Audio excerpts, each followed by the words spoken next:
I remember that night as if it happened yesterday, though it's been 7 years since I left that house, since I turned my back on their jeers and dismissive eyes.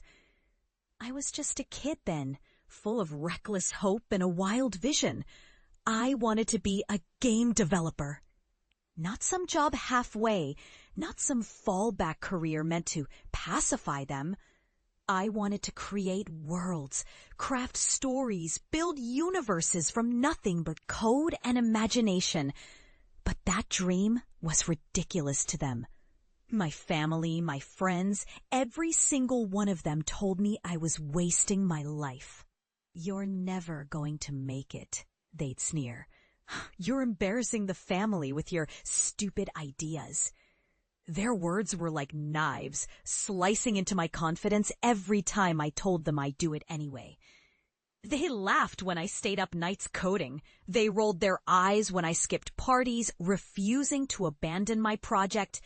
They called me a fool and a dreamer who'd never amount to anything. They couldn't see my vision. All they saw was their version of reality, a boring, predictable life and a kid who was too naive to know better. But inside me, something fierce was ignited. I packed my bags, told them I was leaving to chase this dream. I left with nothing but a battered laptop, a notebook full of ideas, and a spark of stubborn hope. I knew it wouldn't be easy. I knew I'd face rejection, failure, loneliness, every obstacle they warned me about. And I did. The years that followed were a relentless grind. I worked odd jobs just to pay the bills, while coding late into nights that stretched into dawn. I poured my soul into every project, every failure fueling my fire instead of dousing it. I endured setbacks, games that flopped, publishers who ghosted, debts that loomed like specters in my mind. But I refused to give up. Every no, every closed door, every moment of doubt made me more determined. Eventually, my persistence bore fruit. A small indie game I developed caught fire online. Word spread, reviews praised it, players connected to its story. What started as a flicker grew into a blaze. My studio flourished. Awards came, investments poured in, and I finally saw what it was like to stand on my own 2 feet, respected, successful, validated. And then came the day I decided it was time to go back.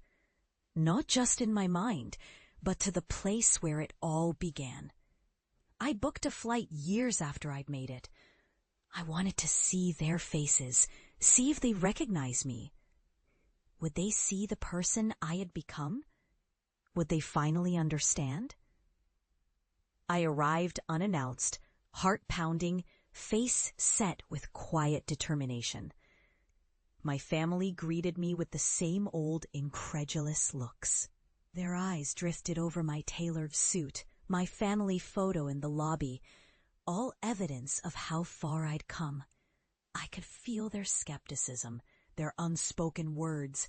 "Who do you think you are?"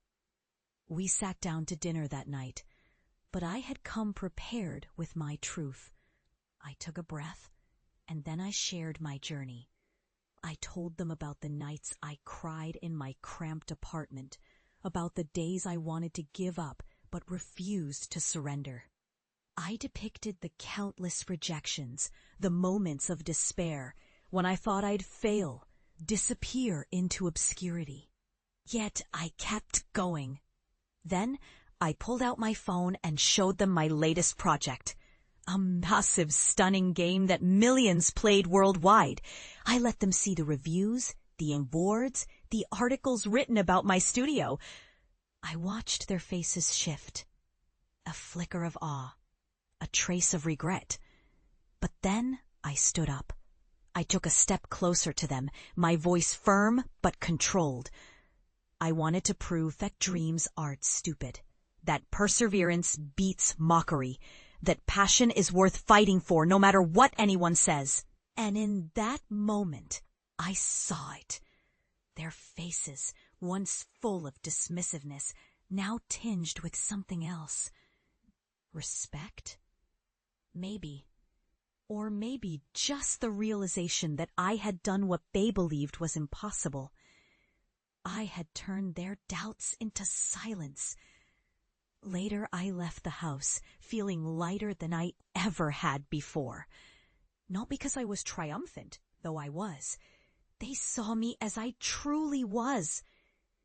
Not just the kid who chased a foolish dream, but the one who turned that dream into reality. I had returned, not to rub it in, but to remind them that everyone's potential is locked behind the walls of doubt and failure, waiting to be unlocked with resilience and belief. That night, as I watched the city lights flicker below my hotel window, I felt a quiet power swell inside me. I proved them wrong, yes, but more importantly, I proved to myself that no matter how relentless the criticism, no matter how impossible the dream, persistence and passion can carve paths through darkness. And I know this. If I can rise from mockery and rejection to build something real, then no one can tell me I'm too small, too naive, or too ridiculous again. Because I am proof that even in the face of betrayal, humiliation, and doubt, you can forge your own destiny, resilient, unbreakable, victorious.